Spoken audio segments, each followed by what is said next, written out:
Hello everybody, I'm Gwen Campbell-Mindes. Welcome to Gwen's Bookish Ramblings.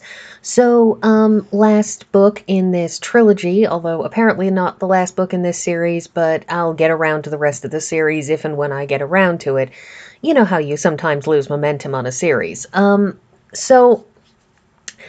Champion of the Crown, Saga of Willow North, last book. At the end of Guardian of the Crown, Willow has made the decision that apparently an 8-year-old doesn't have the necessary type of character to be a king. Now, this is one of those odd decisions in this book simply because, I mean, how many 8-year-olds are going to demonstrate a good personality for being, well, king? You know, to be a good king, you need to have a certain ruthless nature. You have to be able to make the hard decisions. You have to be able to make the unpopular decisions. You have to be able to say, yes, I'm going to raise taxes even though it will make everybody unhappy because we need to fund this thing. You need to also be able to stand up to people in your court and say, no, we're not going to raise taxes just because you want to buy a new castle. There's a lot of things like that. You have to be able to make laws that do bad things to bad people, and you have to be able to deal with the fact that you're doing bad things to bad people. Sure, not a lot of 8-year-olds can stand up to that, but, they're 8. So, to an extent, I think that this decision that they came down to at the end of the last book, which is Willow will use Prince King Felix to,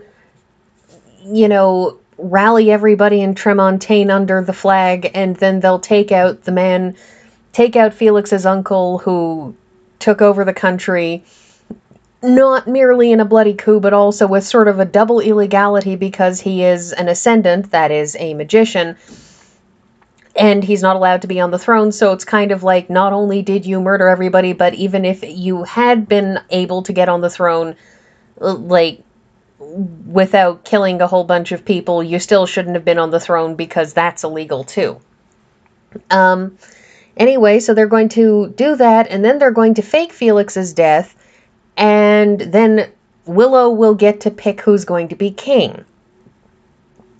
Which, the whole thing has her taken aback because, of course, she's a thief who grew up in the bad part of town and has no idea what this whole being a kingmaker thing is going to be about, but this is very much one of those stories about somebody where the events overtake them and they kind of have to just keep on going with what they're doing because every single time consideration is given of doing something other than whatever it is that they've been doing, it's sort of if you stop, then everything around you collapses. It's a little bit like what I consider to be a fundamental part of the definition of heroism, actually, because the fundamental definition of heroism, to me at least, has to do with people who are faced with options that a normal person would look at this and say, there are choices to be made here, and somebody who is ostensibly a hero looks at that situation and says, no, it isn't, because this thing that you over there think is a choice is not a choice. Harry Potter going to face Voldemort in the woods and die at Voldemort's hand, anybody else would have said, well, maybe I can just run away. That's a choice I can make. But for Harry, he looks at everything that's going on and says, this is not a choice. In this case, Willow's desire to, 1, save Felix, and 2, take back the country from a bunch of people who have been abusing their power,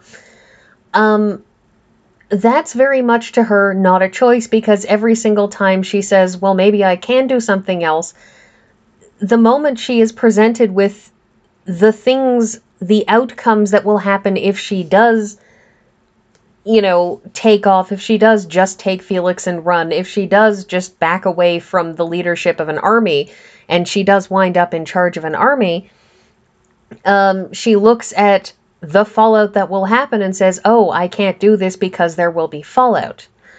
And when you start getting to the end of this book, you get more scenes where she says, well, I could just, and people say, well, here's the things that are going to happen. And she goes, oh, that's not a choice then.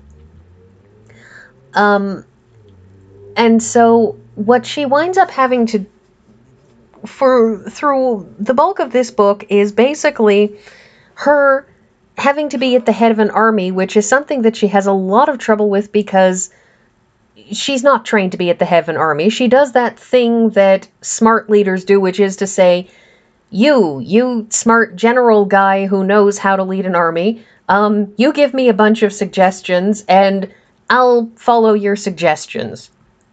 She does a lot of that.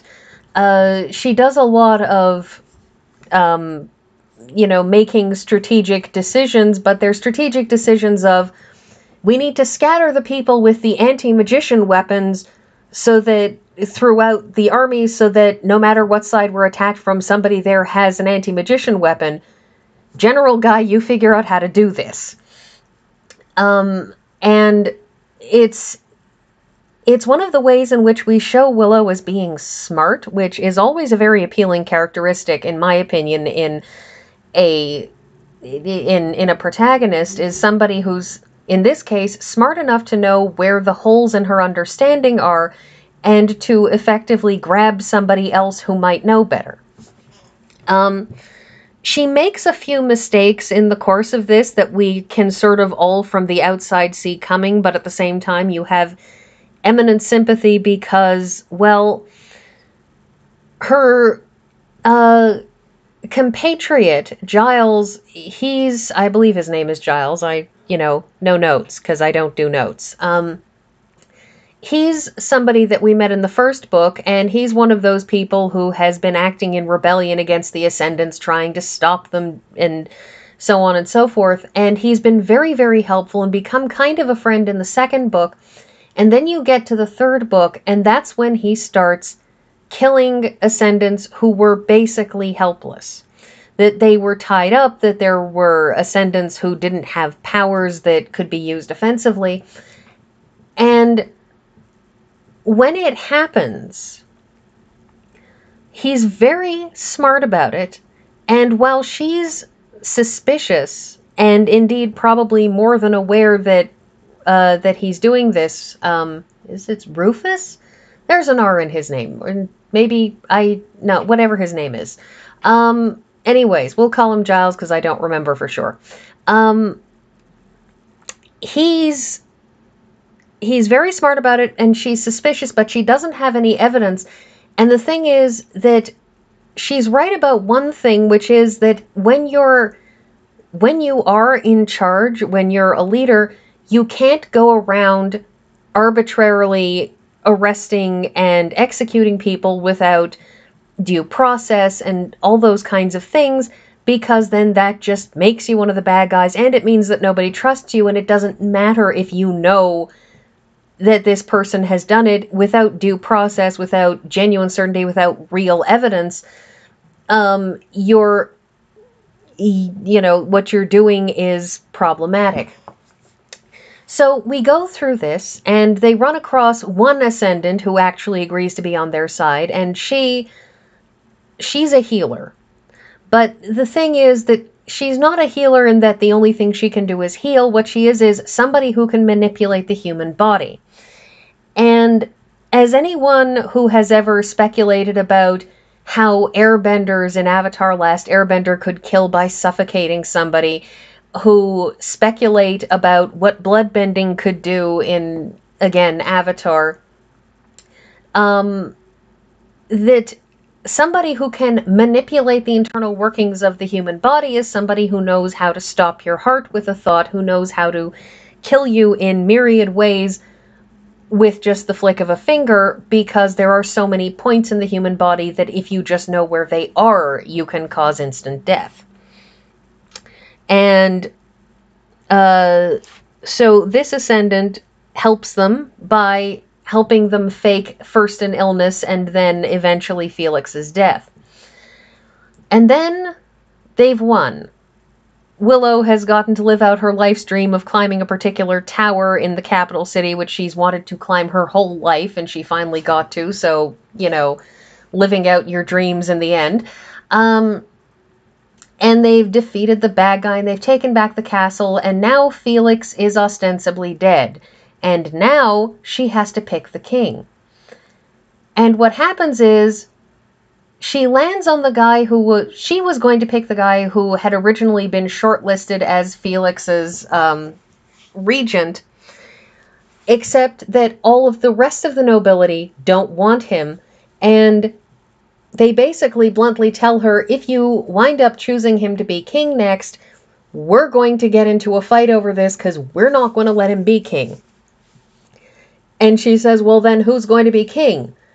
And they all pick her. And she has no idea what to do with herself for a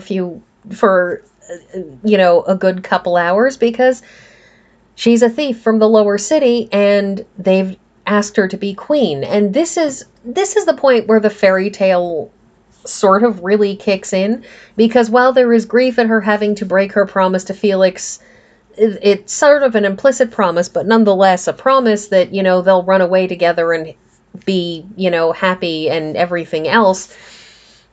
And she's going to have to be queen, while in order to make sure that he's happy, he has to be sent away. And he's been wanting her to be his mom for the last, 2 books.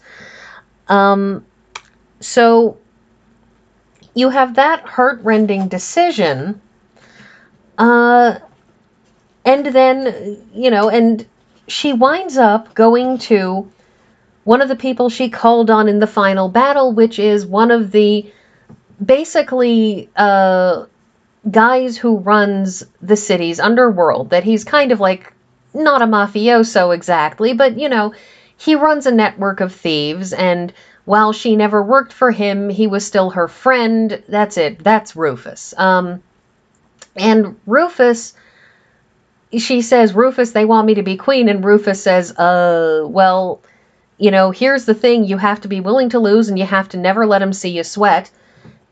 And now I have to move. And this visit to Rufus is actually this perfect severing of her past life, because it's her past life that gives her the advice that she needs to take those final steps to be queen.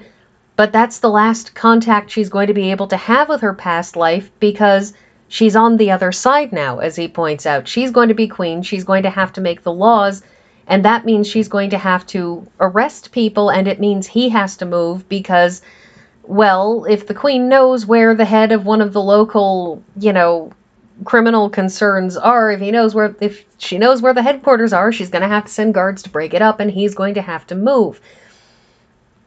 And it's actually in a lot of ways, to me, a lot more touching and a lot more upsetting than sending Felix away, because Felix is new, whereas Rufus is a representation of everything that her life has been, all of the excitement, all of the danger, all of the fun, all of the roof walking, all of these things that she's giving up. And, and he gives her the advice that she needs to make it. And then that's the end of it. And frankly, it's a lot more tear-jerking to me, that particular bit, than the part where they have to send Felix away. Anyways, they wind up adopting him into the magical family bond thing that they have that I haven't talked about at all, because while it doesn't come up, it's also really, really fascinating world building. But I'm running out of time, so we're not going to talk about that. We're just going to talk about the fact that Felix comes back years later saying that, having been basically declared to be Willow and Karish's son who was studying away, and there's that particular happy ending, and that's the end of the trilogy, and I can recommend it if you're interested in something that sounds like what I've been talking about. Otherwise, I'll see you next week.